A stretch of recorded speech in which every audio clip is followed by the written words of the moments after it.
Hello and welcome, and this is Peter. The very first thing I'd like to say to you is thank you very much for listening to my audios. I really appreciate you. Thank you for being here. In this audio, I just want to talk over a little bit why I'm going to take you down a very different path in learning how to be a great business intelligence salesman than what you might expect or than what you might be trying today, right? I'm going to explain that in this audio. Okay, so let's get started. When I came into marketing, when I came into selling, what did I do? I went through IBM Sales School. And IBM Sales School was a premier sales school in the world in 1990. Like, you got to go to IBM Sales School? Wow, like that was really something. And, you know, we used to do things like video record, because back those days there were videotapes. And we'd video record practice sales calls and things like that. And I often tell people that my video recorded sales calls were so bad, literally they were so bad, that I used to have friends over to my house, and we used to get these video tapes out and play them on the TV, getting drunk and having a good time with friends. And we would just laugh hysterically at me trying to become a salesman in these role model playing sales calls. I was that bad, gentlemen. Literally, I was that bad. That I would take these videotapes out with friends and play them and laugh hysterically at how bad I was. So, the very first thing I did in sales was the IBM Sales Schools. And because I did well in my sales skills and came out quite a bit more polished than I went in, let me say, because going in, I was pretty bad. I just couldn't handle even though they were role models, role playing, I just couldn't handle the pressure, right? I was not used to that level of pressure. And when you're very tired, because they made sure you're very tired, when you're very tired and under pressure and trying to do very complex things, and the person on the other side of the table, their purpose is to aggravate you and upset you and put you off your game, you know, that's a tough thing. So, you know, we did plenty of those. And, you know, good that we did them in role playing in sales school, because there was plenty of tougher situations down the track for me. So, you know, I did IBM Sales School. And then I did all sorts of other stuff. The 7 Habits of Highly Effective People, and how to win friends and influence people. If there was a sales book out at the time, I read it and I tried it. Right? There was even a thing called Hypnotic Selling Powers, where you used neuro-linguistic programming and casual hypnosis through the sales process, and I tried that, and that seemed to have real promise, but it seemed to me to be manipulative. It seemed to me to be abusive of the other person, so I didn't want to go through with that. I wanted to find a way of selling that suited my style and suited my personal integrity. So all through that period of 1990 through to 1996, I can tell you, I read every book, I tried everything to learn how to become a salesman. Like everything. I left no stone unturned. And I was working with great salesmen, and I was going through the selling process with great salesmen, and I was writing RFPs and all this sort of stuff right through that period. And nothing, gentlemen, just nada, nothing worth talking about, nothing worth writing home about. You know, the odd 100,000 here, the odd 100,000 there, but certainly no big deals. And just for your information, a big deal is, in business intelligence, a big deal is $1 million. So you don't really worry about it until it's $1 million deal. And the really big deals are $1 million pilots, where just to trial the system costs you $1 million. So the bigger deals have $1 million plus pilots just to test it out, and then you go forward from there. A normal big deal is $1 million to get into production. So I did everything, gentlemen. I did everything. I studied everything. And Didn't cut it. Did not cut it.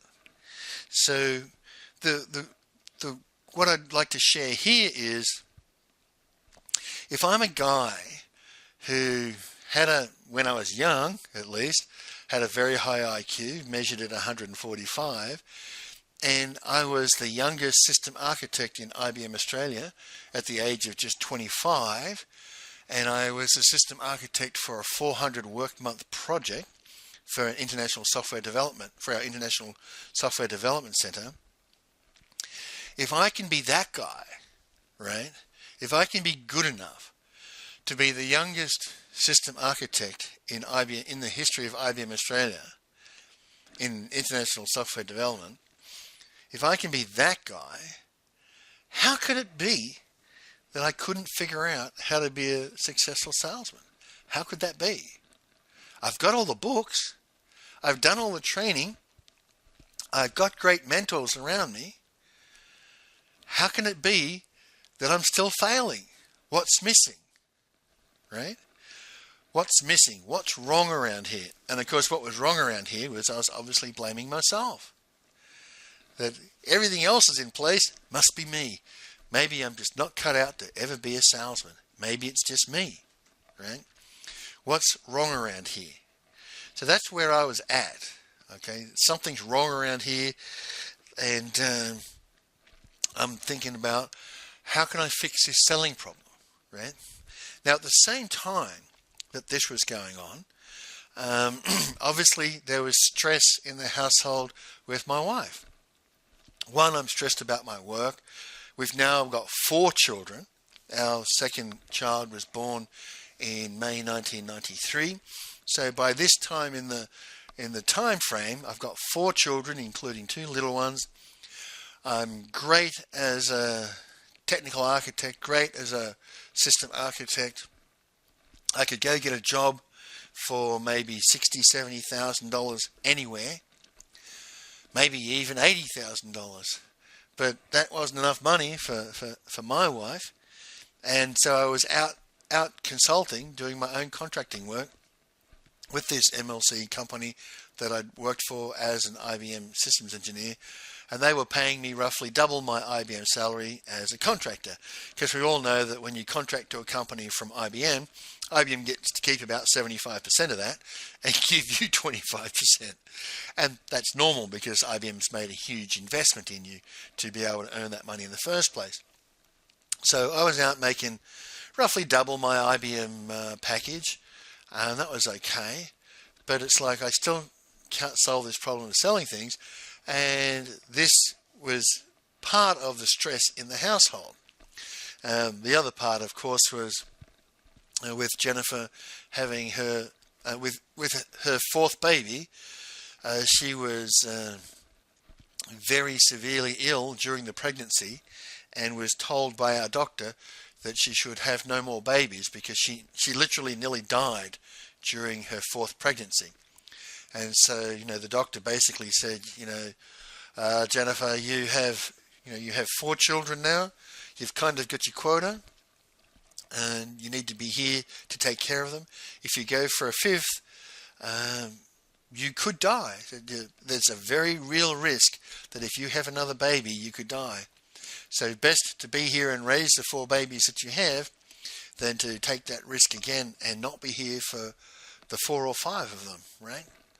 It was a fairly serious conversation that we had to have with our gynecologist. So now that Jennifer had her full quota of babies, let's just say she was less than pleasant towards me. And I was just supposed to be the workhorse who went out and earned all the money now, right? And she quit work permanently. She just refused to go back to work.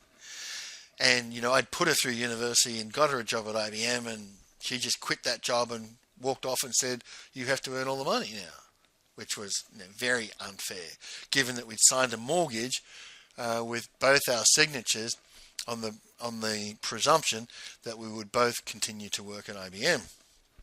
So anyhow, now there was a position where my wife was being very unpleasant towards me. I still wasn't being a successful salesman. I did have a good contract, a good solid contract, and things were tough. And a buddy of mine at the MLC must have noticed something, because, you do your best not to show any of this stuff in the customer environment, but we were working very closely together, and he must have noticed something, and he invited me to some weird thing. And I didn't know what this weird thing was. He just said, I'm going over to the A&A Hotel tonight for the graduation ceremony for this class I did on the weekend, and I'd really love you to come along because I get the feeling that there's something there for you. And I went, yeah, okay. This guy says there's a class. I respected him. He was a good guy. He was younger than me, but he was very smart and very talented and very good at his job. And if he'd been to something that he felt was really good and was inviting me to check it out, sure, I'll come over for the evening and check it out with him, right? So I went off, and I didn't know what it was. It was this thing called landmark education, and he said it was something strange, and I'm like, I don't understand any of this. So anyhow, I said, but, you've invited me.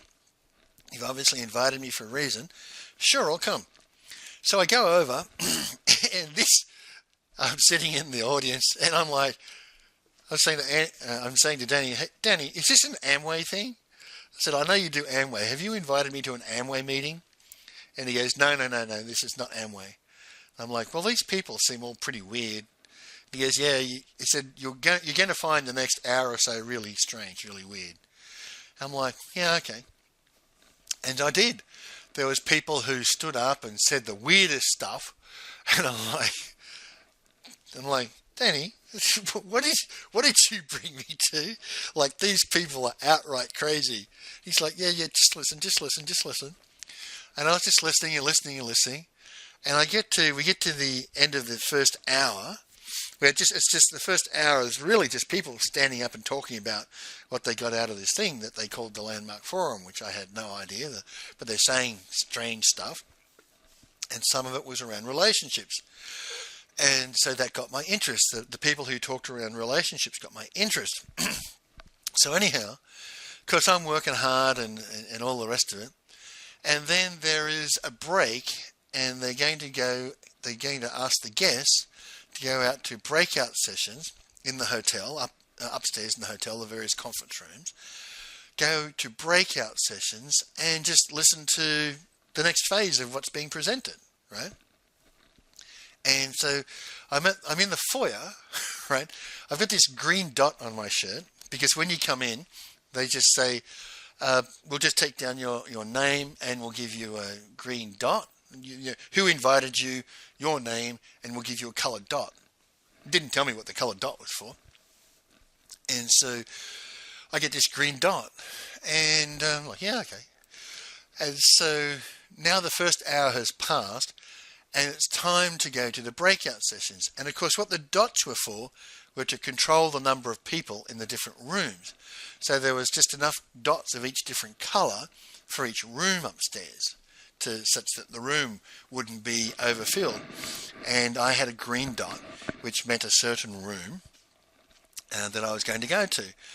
So at the break, when they were saying, this is what's to do next if you want to stay, this woman stands up and they say, this is Sandra, and she's for the green dots. So if you've got a green dot, follow Sandra up to room such and such. And they said the name of the room. But you'll see Sandra up there. She'll be out the front of the room upstairs. If you've got a green dot, follow Sandra. I'm like, yeah, okay. Obviously, I don't know who this Sandra is. And so I'm walking from the big conference room over to the lifts. And I'm tired. And I'm like, oh, man, this is going to be another hour. And these people are crazy, and I'm not really sure I want to do this. And I'm looking at the clock, and the clock is at 8:30, and I'm looking at the doorway, going 8:30. Well, if I leave now, I'll be home by about 10 o'clock, so that'll be great. Or if I stay till 9:30, I'm not getting home till like 11. Then I got to get something to eat. I get to bed about midnight, and then I got to get up at 6 o'clock in the morning. And I'm having that conversation with myself, standing in the middle of the foyer of the A&O Hotel down at Circular Quay in Sydney, wondering whether I'm going to go upstairs and listen to this Sandra woman for another hour, or whether I'm going to leave and get home that hour earlier, right? And while I'm standing there in the middle of the foyer, I hear this, "Hey, Pete, how you doing?"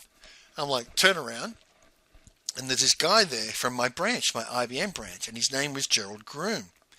And Gerald was an absolute legend at IBM. I mean, he was legend. And he was one of the most successful sales reps. He'd been a branch manager, and he decided he didn't want to be a branch manager anymore, and he went back to being a sales rep. He was a successful branch manager, and he went back to being a sales rep. And his position in the branch was really the old dog, the wise old dog, right? He knew everything. Like Gerald was legend, and he knew everything. And whenever anybody had a big problem they couldn't deal with in the sales situation, Gerald was the guy that you went to, right? So Gerald was the salesman. He was superlative. And so that's how I knew him. And he's like, "Hey, Pete, what are you doing here?" I'm like, "Oh, Gerald." He goes, "Yeah." I said, "Well, a friend of mine from the MLC invited me to this evening session. He did this course on the weekend." And he goes, "Oh, well, good for him." I'm like, "Really? Good for him?" I said, "You know about this stuff?" And he goes, Yeah, I've done all this stuff." I'm like, "You've done all this stuff?" He said, Yeah, I've been right through it, soup to nuts, done everything around here." I'm like, "Really? You've done everything around here?" And he said, "Yeah." And I said, "But you're really successful. What are you doing this stuff?"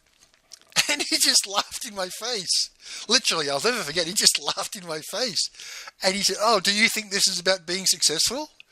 And I went, "Well, I didn't know anything really about it. I mean, I sat through that first hour session. I still don't know anything about it.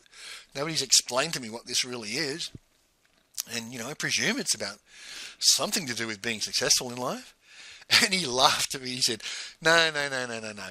This has got absolutely nothing about being successful in life. He said, "You're already successful."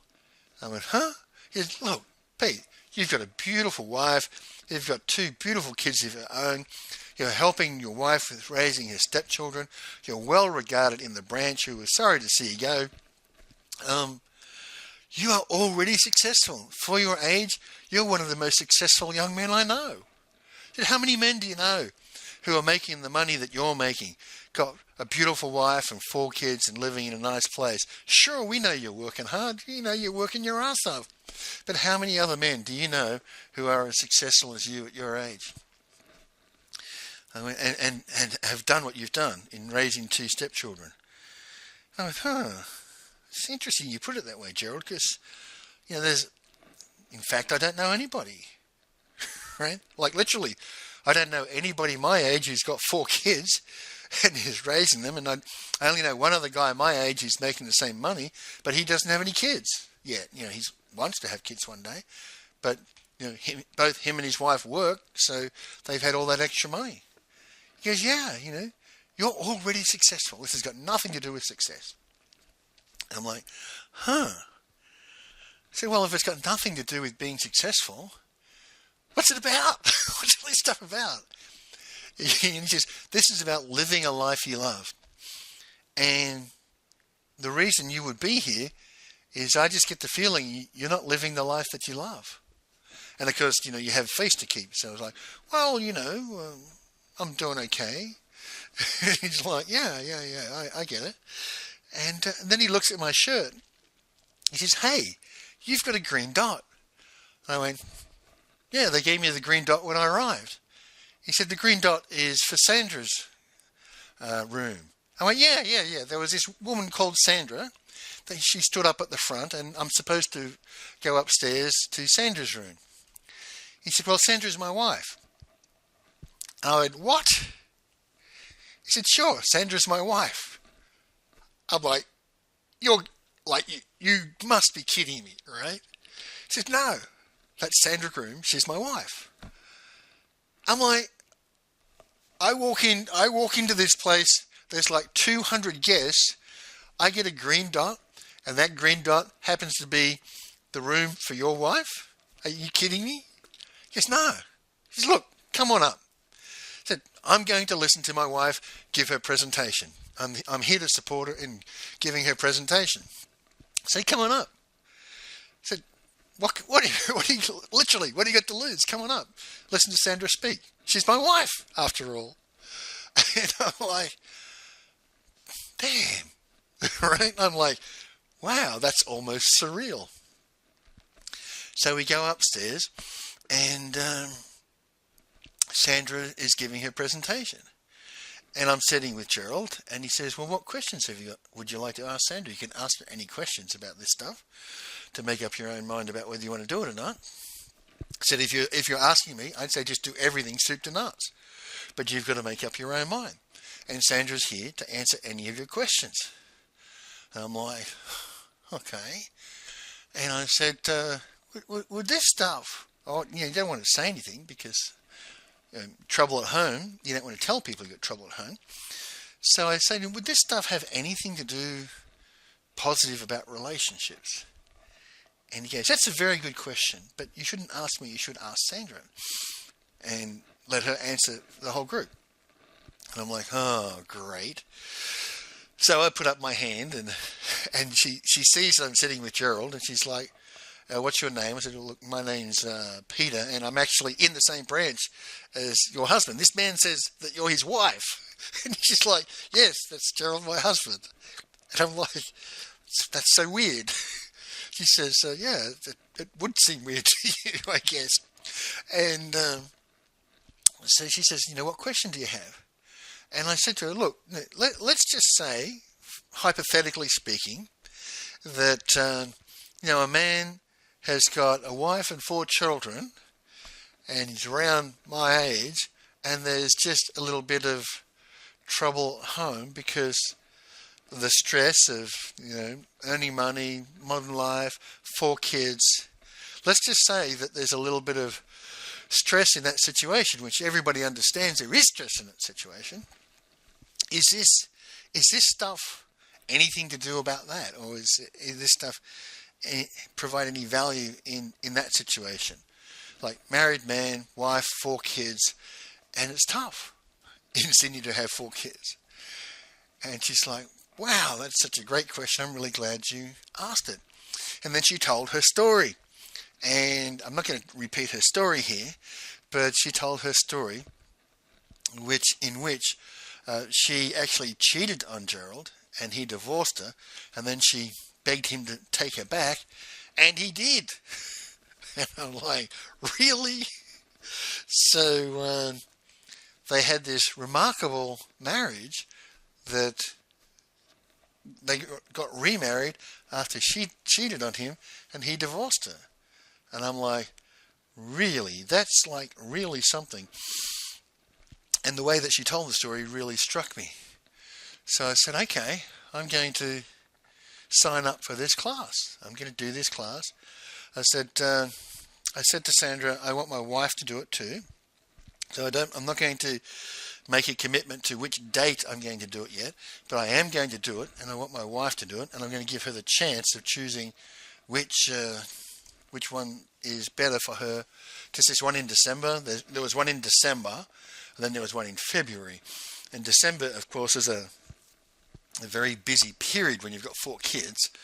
So I said, I personally would like to do this in December, but I think we might have to compromise on February.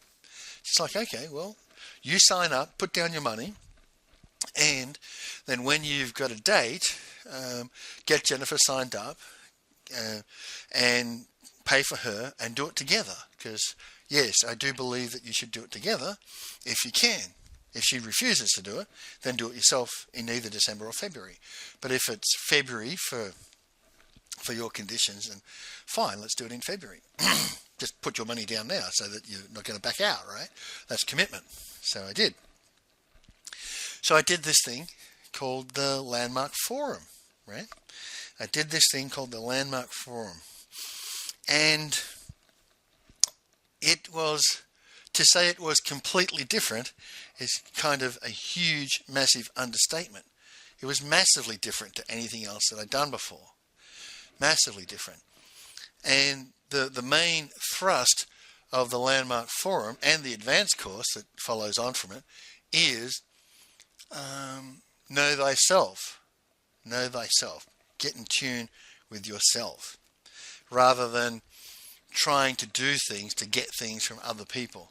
You spend a lot of time getting to know yourself for who you really are and why you are the way that you are before working on what's called your project in the third part of the program called the Self-Expression and Leadership Program, right? So what I wanted to kind of communicate in this is I went and did all these other things, right? I did the IBM training. I read all the sales books. I had great salesmen around me. I should have been successful. I really, really, really, in my mind, believed I should be successful at this. I've never failed at anything else before. How can I be failing at selling? Was the question. Well, why I was failing at selling was about me, not about other people, not about my circumstances. It was about me.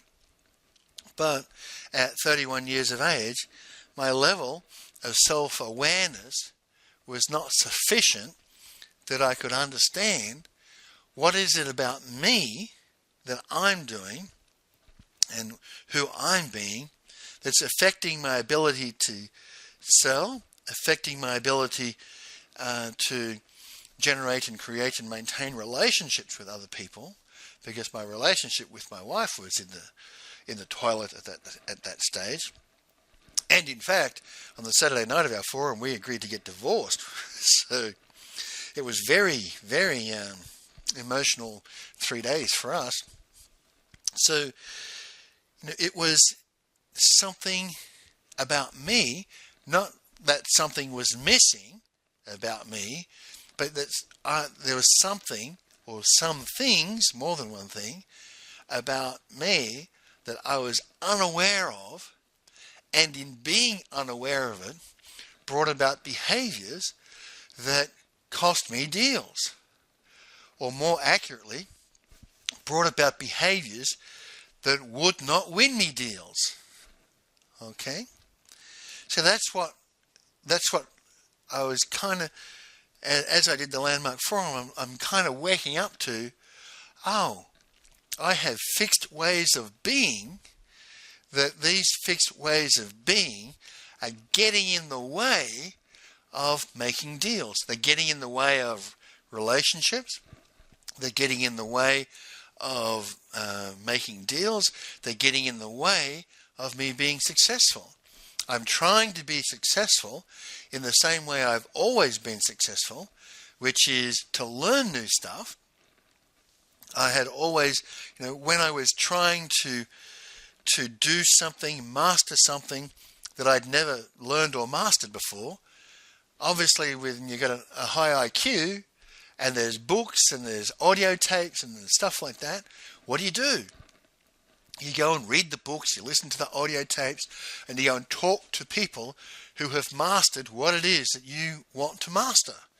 And you try and learn from the people who are masters of what it is that you want to master. That's what you do. That's what a high IQ person does. And that, gentlemen, had always been successful for me. Always for me, like programming and things like that. Always, I'd applied myself to learn from the masters, learn from the guys who were good, and that had always worked.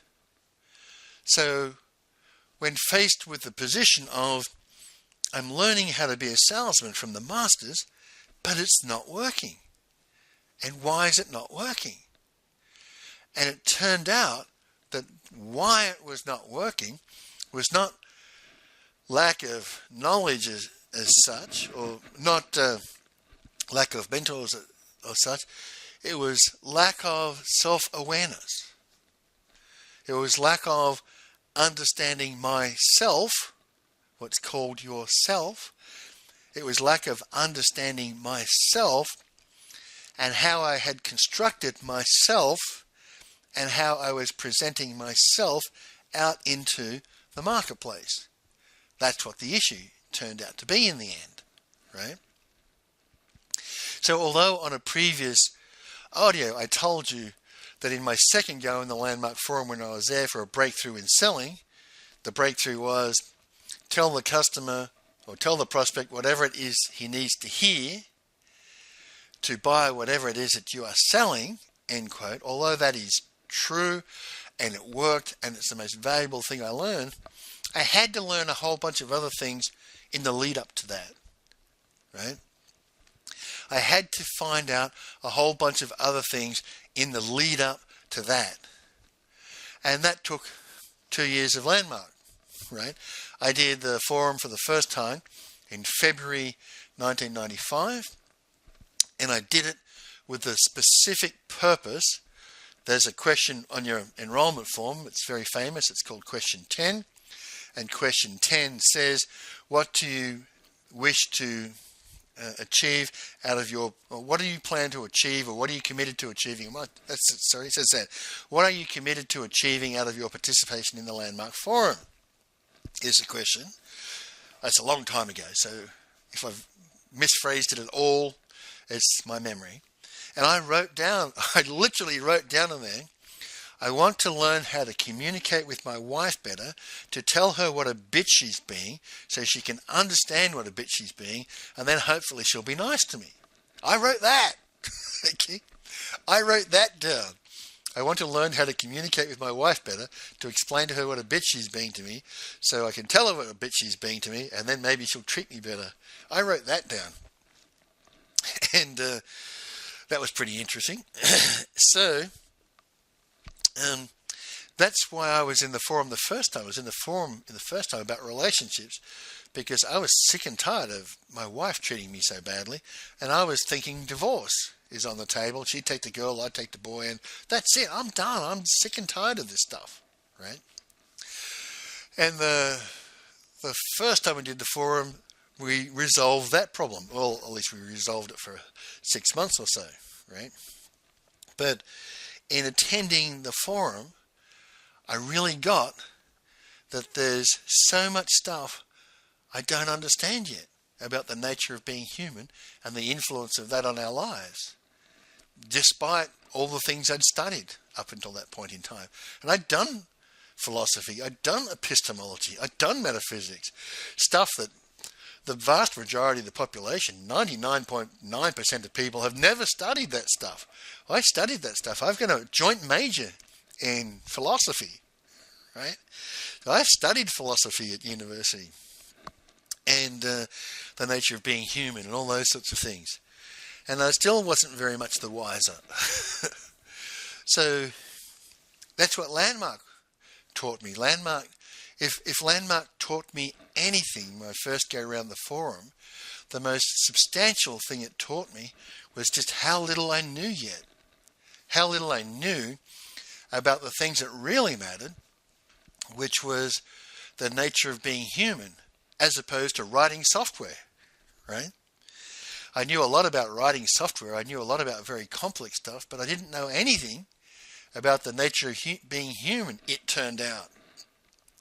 And selling, being a successful salesman, selling is very much about understanding the nature of being human. Selling is very much about understanding the nature of the people to whom you are selling.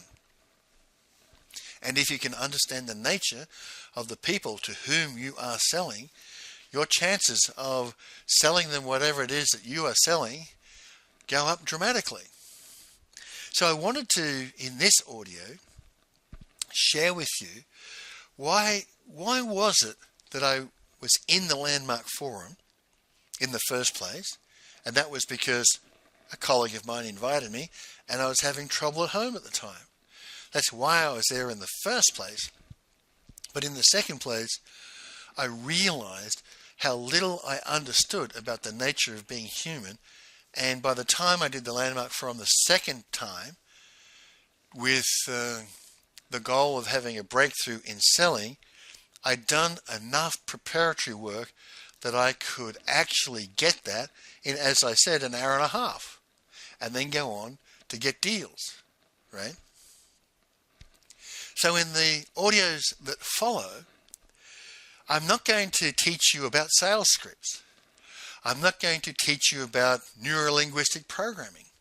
I'm not going to teach you about how to prepare for a sales call. I'm not going to teach you anything about, in the next series of audios, about how do I answer an RFP? How do I, when I'm doing my stand-up presentations and my sales pitches, what should I have on my slides? What should I say? All those things, right? I will talk about them later, right?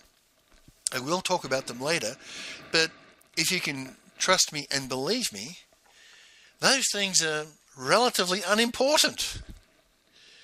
Relatively unimportant. What you have on your slides is relatively unimportant. Okay? As strange as that may sound, it's actually a very small portion of the job, right? What is of much more importance is answering the question, what does my customer need? Right? Because the sentence is, tell the prospect whatever it is he needs to hear in order to buy whatever it is you are selling. Well, what does he need? How do you find out what your prospect needs? And the answer to that is, you've got to ask some questions. And who you're being when you ask those questions has much more influence on your likelihood of winning that deal than anything else that you do. Your ways of being will drive your success. Okay?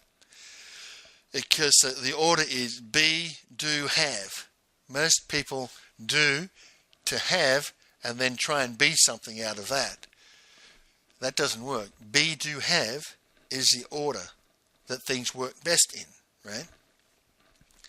So what you will hear in the subsequent audios is distinctions and tools to be able to design your way of being using the grey matter in your head, your consciousness, and your choice to carefully craft your way of being. And then once you've crafted your way of being, just go about your business and suddenly stuff will happen. It's amazing how it works. So for example, I'll just tell you one final story to wrap up this audio. And that is, so I did the forum for the second time in December 1995. And because it's Christmas time and summer holidays in Australia and those sort of things, we didn't have our first meeting back until like the third week of January. And there's a series of 10 weeks worth of meetings you can go to after the forum. It's included in the price. So, it's like 50 hours over the weekend and then 10 weeks of 3 hours for a follow-on. So it was like for free for training. It was very, very inexpensive. So it was the third week of January, because I know it was the third week, because in the fourth week we got the deal at the Philippines telecom companies, and this was the week before. And I'm sitting in this room, and this woman says, it's like, has anybody got anything to say? And this woman stands up and says, yeah, I've got something to say. She says, what's that? And she's like, my quota for January is $80,000, because, it's a slow month in Australia, January. It's a slow month. My quota is $80,000. And the seminar lady says, yeah. And she goes, I've already signed up $240,000 worth of business. So don't get me wrong, I think that's great. I really like that I've signed up $240,000 worth of business. But I have no idea what's happened. And I'm really confused, and I'd like to find out so I know how to do more of this. And I'm sitting there like, you bitch. and nothing's happening for me yet. I've been at this for years. Nothing's happening for me. And you bitch, you've just made 4 times or 3 times your quota. It's not even the end. We're only in the third week of the month. I was pissed. And here she's saying, it's really great that I've signed up $240,000 worth of business, but I have no idea what's happened. So I'd like someone to explain that to me, please. That's kind of how Landmark works. Excuse me. That's kind of how it works, where this woman was a sales rep and she was selling more stuff 3 times her quota, and she had no idea what was happening. Right? No idea. That's kind of how that works. Now, of course, what she was selling was different to what I was selling, but $250,000 in a month sales, that's actually pretty good when your quota is 80,000, right? That's pretty good. So it wasn't, for me, selling business intelligence deals, and for other people, it wasn't lack of selling ability, it wasn't studying, things like that. It was the lack of self-awareness about how we construct our ways of being, and then our ways of being influences other people in how they interact with us, right? So if we have a way of being that is hostile to interaction in some way, shape or form, then our interactions with other people will become soured or lesser or more hostile, those sorts of things. Our relationships with other people will be less rather than be more, right? And if you want to be a successful salesman, your relationship with other people should be more. Okay? Your relationship with other people should be the best it can be. In particular, if you want to sell stuff, your relationship with other people should include integrity and trust. The other person who's buying something from you, they should trust you and believe that you're presenting honestly, presenting an honest deal. Now, sometimes honest deals go bad. Sometimes they do. Sometimes you sell something. I have sold stuff where the company that I was selling for failed. Was, in fact, in one case of Digital Altitude, the company was shut down via the courts based on false claims and false allegations. What can you do, right? But in representing whatever it is that you're selling, you should represent what you are selling honestly, with integrity, and the buyer should come to trust you and respect you. There's the saying, know, like, and trust. I don't personally believe that your customer liking you is at all a big deal. It's nice if they like you. It helps. But it's certainly nowhere near the most important 3 things, in my opinion. People keep talking about know, like, and trust. I say know, trust, respect, trust, and know. Come to know, respect, and trust you, right? I don't say know, like, and trust. I say know, respect, and trust, because I would much rather be respected by a customer than be liked by a customer, right? I would much rather be, I'll say that again, because it's important in your selling career. I would much rather be respected by a customer than liked by a customer. In fact, I would be quite happy for customers to dislike me and yell at me and say nasty things to me as long as they respected me. And by the way, that's happened. Okay? I have had cases where customers have been very angry with me, very upset with me, didn't like me one little bit, but in the end respected me and took my advice. I've had that happen, right? So you too should much rather be respected than liked, and you earn respect. Like, gentlemen, respect is earned, not given, earned. If you want to be respected, you better be prepared to earn it. And the way that you earn respect is by having integrity, and we'll talk a lot about integrity in upcoming audios. You earn respect by having integrity. And you do what it is you say you're going to do, and you don't let stuff come out of your mouth unless you absolutely intend to do it and follow up on it. That's how you earn respect, gentlemen. When you say something, you've heard the saying, your word is your bond. Well, that has much more implications than you're aware of today, right? So, what I wanted to say in this audio is I'm going to take you down a different path. I'm going to take you just through audios that you can listen to while you're driving to work or washing dishes or washing your car or doing whatever. These audios are intended for you to listen to while you're doing something else, okay, to keep your mind more productive.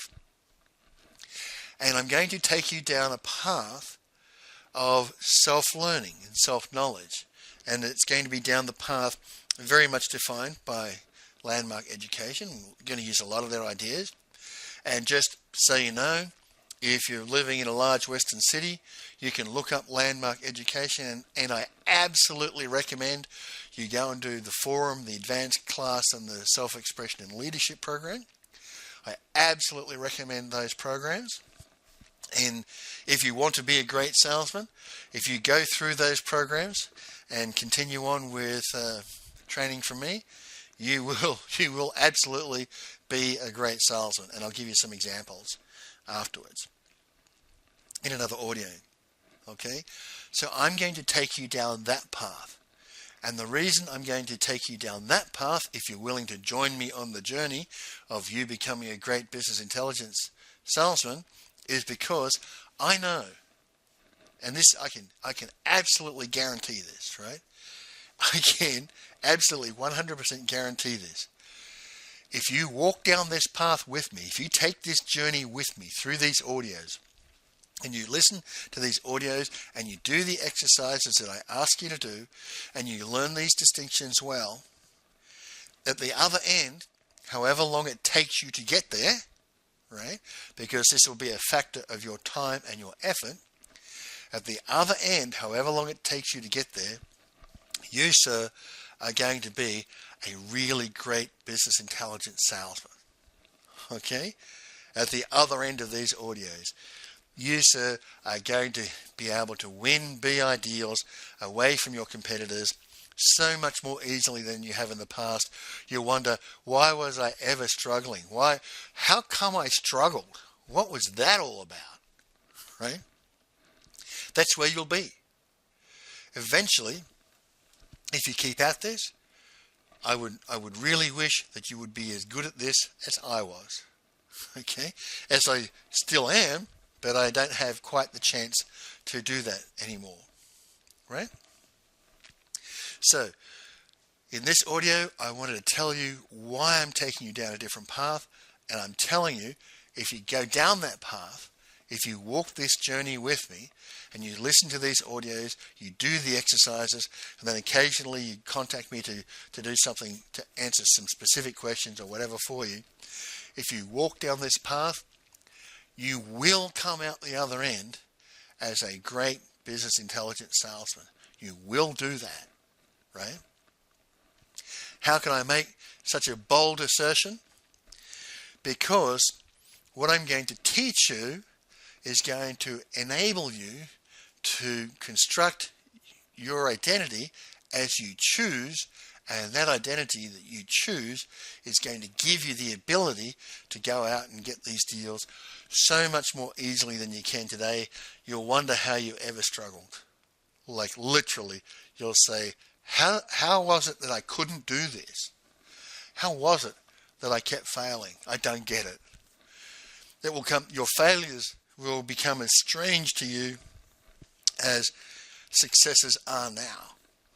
Okay? It's a little bit like that. Okay, gentlemen, with that, I think I shall wrap up this audio. Thank you very much for listening. I hope that you enjoyed it. It's just checking 49 minutes. So I think that's enough. Thank you very much for listening, and bye for now.